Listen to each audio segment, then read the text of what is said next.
In today's video, we're going to be discussing how to set your wrist correctly in the backswing to stop any swaying movement off the golf ball. Make sure you check out this video.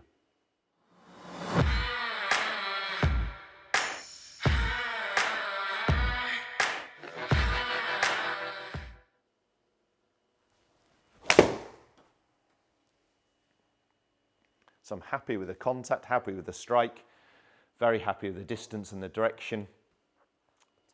Welcome back to the TruGolf Academy. You've joined me, Jon Watts, today in the indoor studio, and today's video, as I mentioned there in the intro, is all going to be about how to set your wrist correctly. So I'm going to show you a real simple, great drill to improve your wrist movement in the backswing and talk you through why that's a vital part of the golf swing.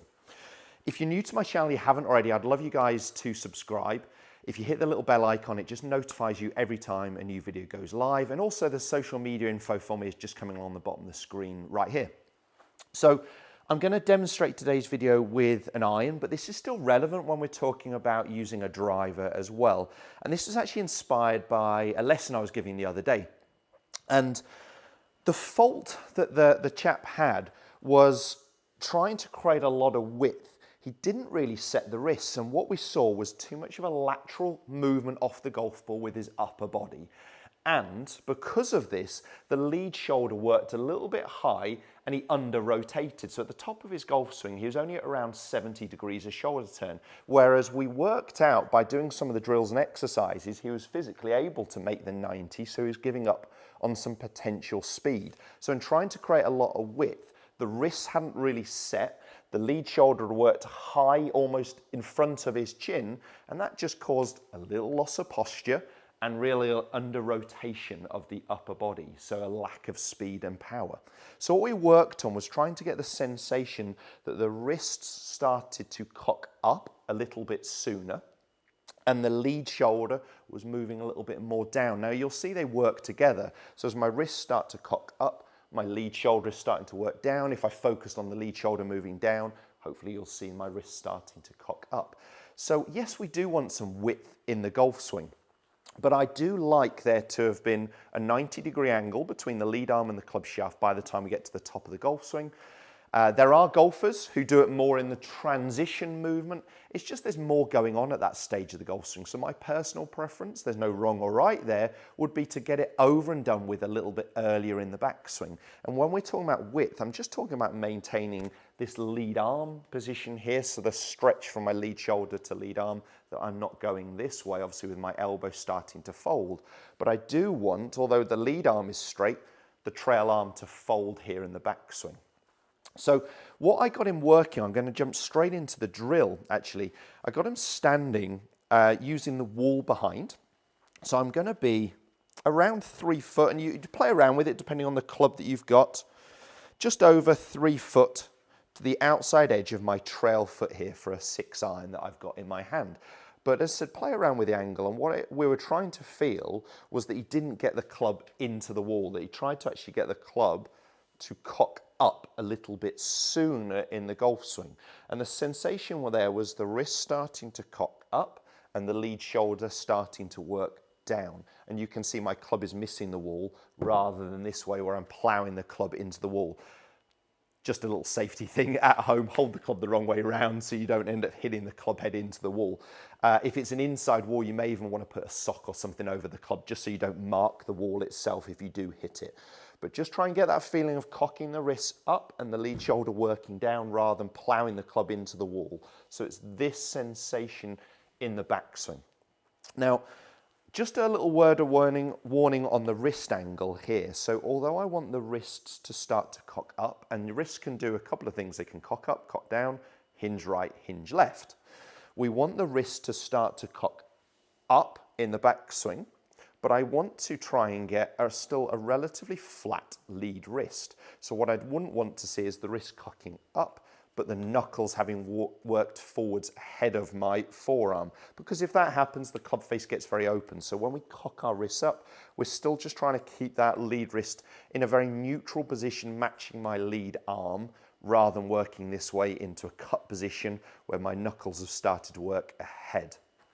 So The feel there, the lead shoulder working down, the wrist starting to cock up, and I'm just being aware when I'm rehearsing it that I've got that flat lead wrist.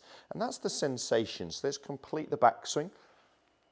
And that's me at the top, and you can see my lead arm's straight, my trail arm is folded. I've still created there a big full shoulder turn, so I've got my 90 degrees in. Sorry, I'm having trouble hearing. Siri trying to get involved in the video again. So wrist starting to cock up, lead shoulder working down. That's the position I'm really looking for in the backswing. This particular chap was getting more of this movement. A lot of width in there, arms club away from him. Almost looked like the club was pulling him off the golf ball. Shoulders turning almost too much on the horizontal. So the other drill we actually did was trying to get the sensation of the lead shoulder working a little bit more down in the golf swing. So the drill I love for that, and I'm just going to use this pot of tee pegs, they're just a couple of foot in front of the golf ball, and it's more in line with my trail thigh. With the club across my shoulders, nice and level, I'm just trying to get that sensation of my lead shoulder working down and in front of me, and you can see the end of the grip there points to that pot of tee pegs. So that's the feeling I want to get. If I stretch my arms out, again, you would see a very similar position. And what I'm getting there is a shoulder tilt of maybe 25 to 30 degrees. This particular chap was closer to 13, so the lead shoulder worked too upright. If I was feeling this myself, I like the feel of that lead shoulder down. And I often write on people's gloves, LSD. Not trying to get them to sell drugs, but left shoulder down.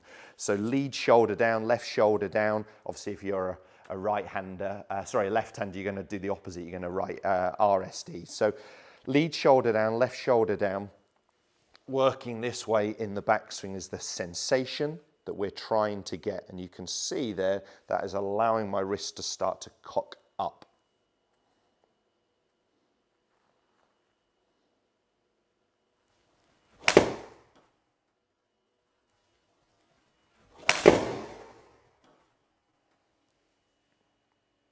So I'm happy with the contact, happy with the strike, very happy with the distance and the direction.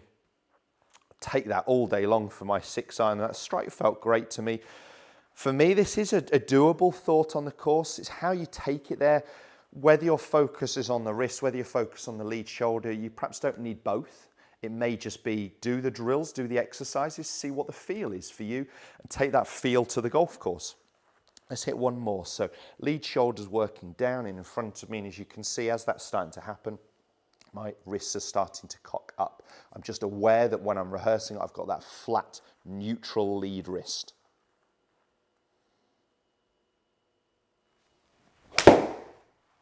Felt like I leaked that a little bit right of target, not much. Still happy with the contact, still happy with the strike, and still found the green. So can't complain too much.